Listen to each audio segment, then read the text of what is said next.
మరీ too much అయిపోయిందా? ఆయన హోదా అనేసి చౌదరి అంటే సోదా ఇచ్చిన ఫీల్ అయ్యాడేమో.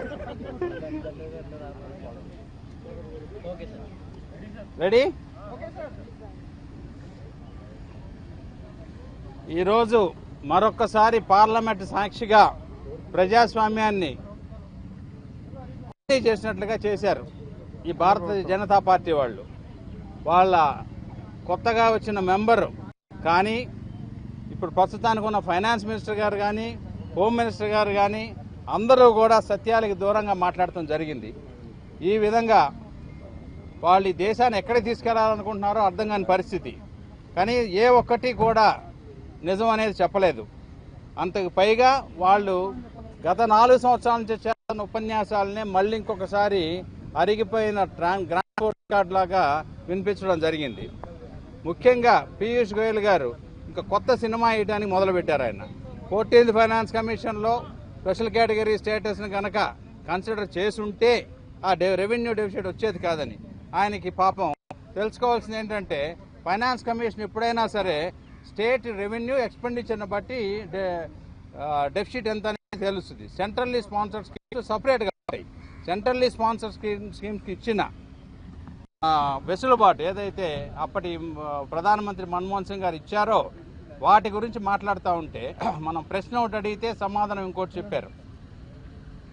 అట్లాగే జీవీఎల్ నరసింహారావు గారు పర్టికులర్గా ఒక రాజకీయ ఉపన్యాసం లాగా దీన్ని తీసుకొని ఆయన సభ రూల్స్ కూడా తెలియవనుకుంటా తెలియనట్లుగా మాట్లాడటం జరిగింది.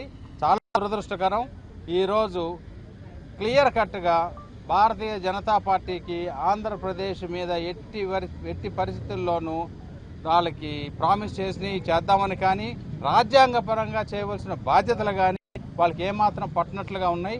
సమాధానం చెప్పాలి కాబట్టి చెప్పినట్లుగా ఉన్నాయి. కానీ మంత్రుల సమాధానాలు కూడా అట్లీస్ట్ హౌస్ మూడ్ అంటే ఈరోజు ప్రతి ఒక్క పార్టీ అదర్ దాన్ బీజేపీ వాళ్ళ పార్ట్నర్ అయిన అకాలీదళ్ పార్టీ కూడా చాలా క్లియర్ కట్గా చెప్పింది మనకి ఆంధ్రప్రదేశ్ జరిగిన అన్యాయం గురించి. దాని గురించి కూడా అందరూ ప్రతి ఒక్క పార్టీ ప్రతి ఒక్క నేషనల్ పార్టీస్ కానీ రీజనల్ పార్టీస్ కానీ అందరూ కూడా అంత గట్టిగా మాట్లాడితే చాలా చులకన భావంతో ఇచ్చిన సమాధానంలాగా ఉంది ఇద్దరు కూడా.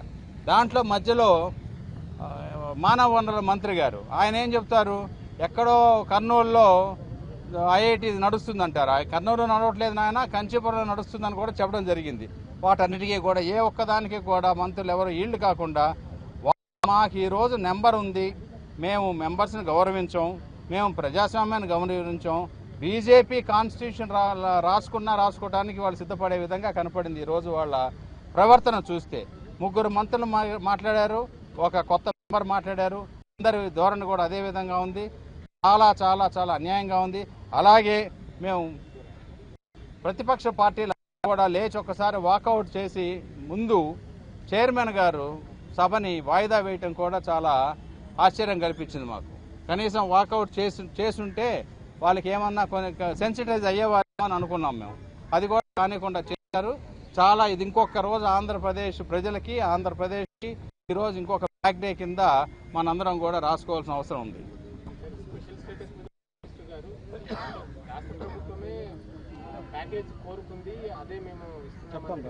అది చాలా పొరపాటు. స్పెషల్ ప్యాకేజీ ఏంటంటే స్పెషల్ స్టేటస్ ఇవ్వండి. ఆ రోజున మనం ఎకనాలజీ చేసిన మాట వాస్తవమైనంత మాత్రాన ఆ రోజు ఇచ్చారా, అది చేయలేదు కదా. దీన్ని కలిసి ఆంధ్రప్రదేశ్కి నష్టం జరగకుండా చేస్తాము లెటర్ అండ్ స్పిరిట్ అని పదే అనేక సందర్భాల్లో చెప్పడం మూలాన మనం వాళ్ళకి ధన్యవాదాలు చెప్పడం జరిగింది. జరిగిందంత మాత్రాన అవి తీసుకొచ్చి అక్కడ ఉన్న సభలో ఎవరో కూడా మెంబర్లు కట్ అండ్ పేస్ట్ చేయరు. ఒక ఉత్తరంలో కొంత చదవటం, మంత్రి గారు అలాగే చేశారు, కొత్త మెంబర్ గారు అలాగే చేశారు. ఇది చాలా అన్యాయం. సభలో ఇలాంటిది ఇంతవరకు నేను గత 8 సంవత్సరాల నుంచి ఉన్నాను, ఇంతవరకు ఎప్పుడు కూడా సభలో ఈ విధమైన ప్రవర్తన మేము చూడలేదు. ఒక బాధ్యత గల మెంబర్గా అందరూ కూడా అది చాలా అన్యాయం. తర్వాత ఏం చేయాలనేది మేము పార్టీలో మీటింగ్ పెట్టుకొని చేసుకుంటాం. స్వచ్ఛమైన ప్రకటనే కాదు, వాళ్ళ ఇష్టానుసారం మేము ఈ సభను నడుపుతాం. ప్రజాస్వామ్యం అంటే మేము ఈరోజు మాకు నెమ్మది కాబట్టి బీజేపీ వాదాన్ని ప్రభుత్వం మీద రుద్దే విధంగా ఉంది. కానీ వాళ్ళు ఏమాత్రం ప్రజాస్వామ్య పద్ధతిలో మాత్రం సభ నడవటానికి కానీ ఈ దేశాన్ని అర్థం కాని పరిస్థితి. ప్రజలందరూ కూడా కొంచెం జాగ్రత్త పడవలసిన అవసరం వచ్చింది ఇప్పుడు. ఓకే, ఈరోజు రాజ్యసభలో తెలుగుదేశం పార్టీ మూవ్ చేసిన ఈ షార్ట్ డ్యూరేషన్కి భారతదేశంలో భారతీయ జనతా పార్టీ మిగతా అన్ని పార్టీలు, అపోజిషన్ పార్టీస్ అన్ని కూడా ఇంక్లూడింగ్ ఎన్డీఏలో ఉండే భాగస్వామ్య పార్టీలు కూడా ఈరోజు ఏపీ రీఆర్గనైజేషన్ యాక్ట్కు అందరూ మద్దతు తెలిపిన దానివల్ల వారికి అందరికీ ప్రత్యేక ధన్యవాదాలు తెలుపుతూ, that is the credibility of Chandrababu Naidu, that is the credibility of Telugu Desam party. ఈరోజు మన ఇష్యూ పైన ఇంతవరకు ఇంత ఇనామినేటిగా ఏ దానిపైన కూడా రాలేదు. ఈరోజు వచ్చి వారికి మరొకసారి ధన్యవాదాలు తెలుపుతూ, ఈరోజు చూసాం హౌస్లో వాళ్ళు ఏ విధంగా బిహేవ్ చేస్తున్నారని. చంద్రబాబు నాయుడు రాసిన లెటర్ను పైన వదిలేశారు, కింద వదిలేశారు. మధ్యలో మేము స్పెషల్ కేటగిరీ స్టేటస్ మీరు ఇవ్వలేని పరిస్థితుల్లో ఇది ఇచ్చారు, దానికి ఈక్వలెంట్గా ఇస్తామని చెప్పినప్పుడు ధన్యవాదాలు తెలిపితే దానికి మాత్రమే ధన్యవాదాలు చెప్తున్నారు. మేము ఇలా అడిగాము, మీరు చేయలేమన్నారు, ఏ రాష్ట్రానికి ఇవ్వలేమన్నారు, ఆయన్ని వదిలేశారు. జీవీఎల్ నరసింహ ఆయన cut and paste GVL Narasimha ఆయన నేను తెలుగు బిడ్డ అన్నాడు. మనం కూడా మాట్లాడలా. ఎక్కడో వెస్ట్ బెంగాల్ వాళ్ళు, అయ్యా నువ్వు తెలుగు బిడ్డ కాదు, వెస్ట్ బెంగాల్ ఆయన పార్టీ నువ్వు తెలుగు బిడ్డ కాదు, నువ్వు ఎప్పుడు కూడా ఆంధ్రప్రదేశ్లో లేవు, నువ్వు యూపీలో మెంబర్, నీకు ఢిల్లీలో ఓటు ఉంది, ఢిల్లీలో ఆధార్ కార్డు ఉంది, నువ్వు ఏ రోజున తెలుగుదేశం ఆంధ్ర ప్రజల గురించి ఒక్క చిన్న మేలు చేశావా? ఇక్కడ ఏదో మీడియాకి స్పోక్స్ పర్సన్గా ఉండి ఎప్పుడైతే టీడీపీ ఎన్డీఏలో నుంచి బయటకు వచ్చిందో అప్పుడు నీకు రాజ్యసభ మెంబర్గా వచ్చే అదృష్టం వచ్చింది వాళ్ళు చెబుతుంటే ఇంతకన్నా ఘోరం ఏమన్నా ఉందా? మొత్తము ఏదైతే ఈరోజు బీజేపీ చేసిన మోసాలందరినీ పచ్చిగా ఈరోజు రాజ్యసభలో మొత్తం యావత్ భారతదేశం చూసేంత ఇదిగా అన్ని పార్టీలు ఏ రోజు కూడా ఇంత ఏకదాటిగా పైన రాలేదు. అందుకే మేము 168 పెడితే కూడా వాళ్ళు 168 అంటే ఓటింగ్ వస్తుంది, ఓటింగ్ వచ్చేదానికి ఇష్టపడక ప్రభుత్వం పారిపోయి ఈ విధంగా షార్ట్ డ్యూరేషన్ తీసుకొని వచ్చినారు. ఆంధ్రప్రదేశ్ విభజన చట్టంలో ఏవైతే ఉన్నాయో అవి తూచా జరగనంత వరకు కూడా మా పోరాటం ఆగదు. వాళ్ళను కూడా వదిలే సమస్యలు. ఎందుకంటే బీజేపీ పార్టీకి నేను ఈరోజు హౌస్లో చెప్పా, ఎందుకంటే వారికి ఆంధ్రప్రదేశ్లో సీట్లు లేవు. రీజనల్ పార్టీస్ ఏదైతే ప్రాంతీయ పార్టీలు ఉన్నాయో ఆ ప్రాంతీయ పార్టీలందరినీ వాళ్ళు ఏ విధంగా దెబ్బతీయాలని చూస్తున్నారు. ప్రాంతీయ పార్టీలందరూ కూడా కలిపి ఈరోజు భారతదేశంలో బీజేపీ ఏ విధంగా రాబోయే ఎలక్షన్లో తరిమి కొడతామో చూస్తాం.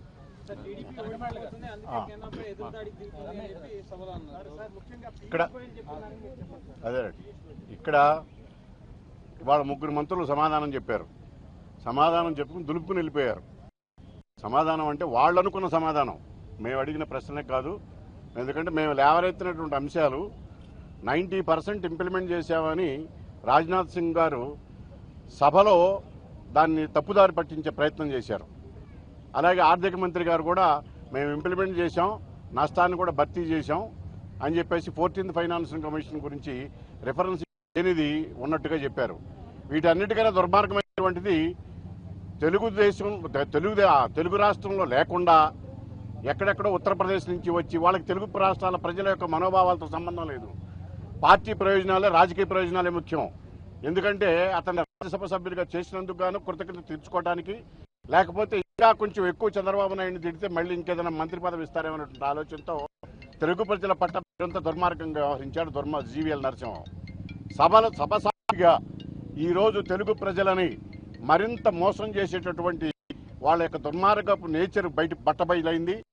దీని పట్ల పరిస్థితి ఏమిటంటే సభలో సభాధ్యక్షుడు చైర్మన్ గారు కూడా మీరు ఇక్కడ ఎంత చేసినా ఏముండదు, మీరు దీనికి ప్రజలు చెప్తారు అని చెప్పారు. దాన్ని బట్టి కూడా వాళ్ళకి అర్థమై ఉంటుందని అనుకుంటున్నాను.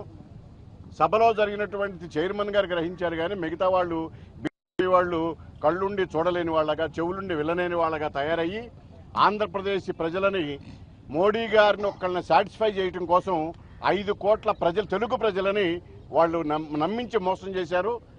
అలాగే జీవీఎల్ తరువాత ముఖ్యమంత్రి గారు అనేక లెటర్లు రాశారు. ప్రతి లెటర్లో కూడా ప్రత్యేక ప్యాకేజ్ ఇమ్మని చెప్పి స్పెషల్ స్టేటస్ ఇవ్వమని చెప్పి రాసినటువంటి విషయాన్ని, నీతి ఆయోగ్లో చెప్పిన విషయాన్ని, వీటన్నిటినీ కూడా విస్మరించారు. ఇవన్నీ విస్మరించి 90% అమలు చేశామని చెప్పి 10% అమలు చేసి 90% అమలు చేశామని చెప్పారు. ఇంతకన్నా దుర్మార్గం మరొకటి ఉండదు.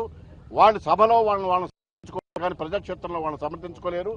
బీజేపీ కాంగ్రెస్కి ఏ గతి పట్టిందో దేశంలో బీజేపీకి నెక్స్ట్ టైం అదే గతి పడుతుందని తెలియజేస్తున్నాం.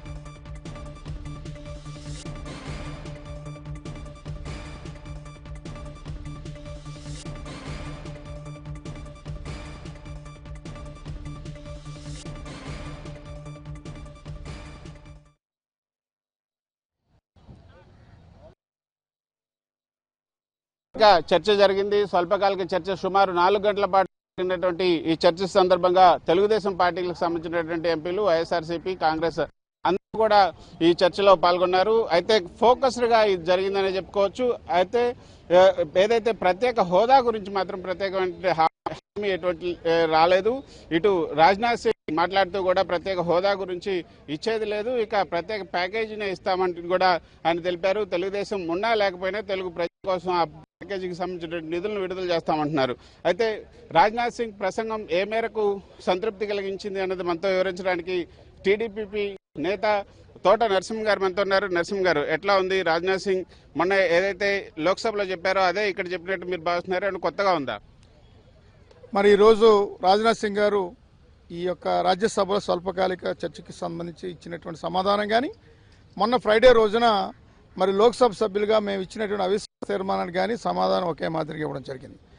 మరి ముఖ్యంగా కేంద్ర ప్రభుత్వానికి, భారతీయ జనతా పార్టీకి ఆంధ్రప్రదేశ్ ప్రజలు అన్యాయం చేయాలనేటువంటి ఏకైక ఎజెండాతో మూలంగానే ఆంధ్రప్రదేశ్ పరంగా ఎక్కడ కూడా చిత్తశుద్ధితో వారు ఉన్నటువంటి పరిస్థితి కనిపిస్తున్నది. ముఖ్యంగా ఈరోజు మనం చూడొచ్చు, జీవీఎల్ నరసింహారావు అని ఆయన రాజ్యసభలో పార్లమెంట్ సభ్యులు, భారతీయ జనతా పార్టీ తరఫున ఉత్తరప్రదేశ్ నుంచి ఎన్నికైన ఆయన. మన ఆంధ్రప్రదేశ్లో నేను ఆ పేరు ఎప్పుడు భారతీయ జనతా పార్టీలో కానీ మరి ఎప్పుడు కూడా ఆలకించలేదు. నేను సుమారు 15 సంవత్సరాలుగా రాజకీయంలో ఉన్నాను, కానీ ఆ పేరు ఎక్కడ ఆలకించలేదు. ఢిల్లీలోనే ఆలకిస్తా ఉన్నాం ఆ పేరు. ఈరోజు ఆయన తెలుగువాడిని, తెలుగు కోసమని మాట్లాడడం అన్నది మరి చాలా హాస్యాస్పదం. అంటే భారతీయ జనతా పార్టీ మన రాష్ట్రానికి సంబంధించి ఈ రకమైన అబద్ధాలని వారి యొక్క సభ్యులతో మాట్లాడించడం అన్నది చాలా బాధాకరం. వారు మాట్లాడచ్చు కాదంటలేదు, బట్ ఏదైనా వాస్తవానికి దగ్గర మాట్లాడాలి. ఈరోజు నేను కూడా చూశాను అది. ఆ యొక్క రాజ్యసభలో గ్యాలరీలో మా పార్లమెంట్ సభ్యులు కూర్చొని చూస్తే నిజంగా ఆయన మాట్లాడుతున్న మాటలు మరి అసలు మేము అడుగుతున్నాను కానీ ఏపీ రీఆర్గనైజేషన్ యాక్ట్కి సంబంధించినటువంటివి కానీ మనం ఏదైతే డిమాండ్స్ పెట్టామో ఆ డిమాండ్స్ 19 డిమాండ్స్ కూడా మేము చేసేసాం, చంద్రబాబు నాయుడు గారు కావాలని లెటర్ రాస్తా ఉన్నారు అనేటువంటి పచ్చి అబద్ధాలతోటి ఆయన ఫ్యాక్ట్స్ అండ్ ఫిగర్స్ ఈరోజు మరి చాలా తప్పుడు సమాచారాన్ని మరి ఇవ్వడం జరిగింది.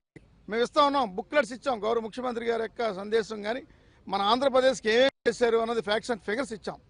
కానీ అదే ఫ్యాక్ట్స్ అండ్ ఫిగర్స్ని ఈరోజు తప్పు సమాచారంతో మరి జీవీఎల్ నరసింహారావు మాట్లాడడం జరిగింది. నిజంగా దేశ ప్రజల్ని, ఆంధ్ర ప్రాంత ప్రజల్ని మోసం చేస్తుంది భారతీయ జనతా పార్టీ అన్నదానికి ఒక గొప్ప నిదర్శనం అది. మరి ఏదైనా ఈరోజు తెలుగుదేశం పార్టీ పరంగా మేము పోరాటం చేస్తూ ఉన్నాం. ఈరోజు ఇక్కడ చూడొచ్చు, మహిళా సోదరిమణులు వచ్చారు, హైదరాబాద్ నుంచి వచ్చారు, విజయవాడ నుంచి వచ్చారు, గుంటూరు నుంచి వచ్చారు. ఎందుకు వచ్చారు? అనంతపురం నుంచి, రకరకాల జిల్లాల నుంచి వస్తూ ఉన్నారు. ఆంధ్రప్రదేశ్ ప్రజల తరపున తెలుగుదేశం పార్టీ పార్లమెంట్ సభ్యులు చేస్తున్నటువంటి పోరాటానికి సంఘీభావంగా ఈరోజు సోదరిమణులు అందరూ కూడా రావడం జరుగుతూ ఉంది. ఒక ఆవేదన, మీరు ఏం చేశారు, మాకు ఏం చేస్తూ ఉన్నారు అనేటువంటి ఆవేదనగా ఎక్కడో అనంతపురం నుంచి, విజయవాడ నుంచి, గుంటూరు నుంచి, ఢిల్లీ వచ్చి మహిళా సోదరులు సుమారు 5-6 రోజులుగా ఇక్కడ తిరుగుతూ ఉన్నారంటే మన ఆంధ్ర ప్రాంత ప్రజల యొక్క మనోభావాలు దృష్టిలో పెట్టుకుని చేస్తూ ఉన్నాం. మరి ఇది ఆ రకంగా ఎక్కడ కూడా ఇది కనిపిస్తలేదు. రాజ్నాథ్ సింగ్ గారు కూడా అదే రకమైన ప్యాకేజీ ఇస్తామన్నాం, చివరిలో మళ్ళీ ఫిబ్రవరిలో మాట మార్చి నాబార్డ్ ద్వారా నిధులు ఇవ్వండి అంటే ఎఫ్ఆర్బిఎం కోసమే మేము ఎస్పీ ఏర్పాటు చేయాలని అధికారులు చెప్పారు. కానీ రాష్ట్ర ప్రభుత్వం ఇంకా రావట్లేదు. ఆ నిధుల కోసం రాష్ట్ర ప్రభుత్వం రిప్లై కోసం ఎదురు చూస్తున్నాం అంటున్నారు రాజ్నాథ్ సింగ్. ఇప్పుడు వారు అన్ని టెక్నికాలిటీస్ పరంగా చూపిస్తూ ఉన్నారు. యూసీ లెవెల్ ఏదైనా కాసేపు అన్నారు, ఎస్పీవీకి సంబంధించినటువంటిది క్లారిఫికేషన్ ఇవ్వలేదని అంటా ఉన్నారు. ఇలా రకరకాలైనటువంటి అబద్ధాలతో కూడుకున్నటువంటి వారికి నిజంగా చిత్తశుద్ధి అన్నది ఎక్కడ కూడా ఆంధ్రప్రదేశ్ చేయాలని లేదు. ఈరోజు ప్యాకేజ్ అన్నారు, ఆ ప్యాకేజ్ అనౌన్స్ చేసినప్పుడు నేను కూడా యాజ్ ఎ ఫ్లోర్ లీడర్గా అరుణ్ జైట్లీ గారు ఛాంబర్లో ఉన్న చౌదరి గారు మేమంతా కూడా అనౌన్స్ చేశారు. అనౌన్స్ చేసిందా దాన్ని ఎక్కడ ఆచరణ చేశారు? దాన్ని లీగలైజేషన్ చేయమన్నాం, చట్టపద్ధతి కల్పించమన్నాం. కానీ బట్ అది ఎక్కడ కూడా చట్టపద్ధతి కూడా కల్పించలేదు, స్పెషల్ ప్యాకేజ్ ఇవ్వలేదు, స్పెషల్ స్టేటస్ కూడా ఇవ్వలేదు. అలాగే కార్యాచరణ ఏం చేయబోతున్నారంటే అక్కడ లోక్సభలో సందర్భంగా 12 గంటలు జరిగింది, ఇక్కడ 4 గంటలు జరిగింది, అయినా కూడా మీరు సంతృప్తికరమైన సమాధానాలు నెక్స్ట్ కోర్స్ ఆఫ్ యాక్షన్ మాది పోరాటం ఉధృతంగా చేస్తాం, పార్లమెంటు పరిధిగా ఇక్కడ చేస్తాం. అలాగే రాష్ట్ర వ్యాప్తంగా కూడా ప్రతి గ్రామాల్లోనూ కూడా తెలుగుదేశం పార్టీకి సంబంధించినటువంటి పిలుపు మేరకు గౌరవ ముఖ్యమంత్రి చంద్రబాబు నాయుడు యొక్క పిలుపు మేరకు మన రాష్ట్ర వ్యాప్తంగా అన్ని గ్రామాల్లోనూ కూడా తెలుగుదేశం పార్టీ ఉధృతమైనటువంటి కేంద్ర ప్రభుత్వం మొండి వైఖరికి, నిరంకుశత వైఖరికి తప్పనిసరిగా మేము ఉద్యమాలు కూడా చేయడం జరుగుతుంది. ఈరోజు కాసేపటి క్రితమే లోక్సభలో కూడా ఒక బిల్లు ప్రవేశపెట్టారు. మరి అవినీతి మీద ఒక బిల్లు పెట్టారు, ప్రివెన్షన్ ఆఫ్ కరప్షన్ అనే బిల్లు పెట్టారు. దాని మీద కూడా మా పార్లమెంట్ సభ్యులు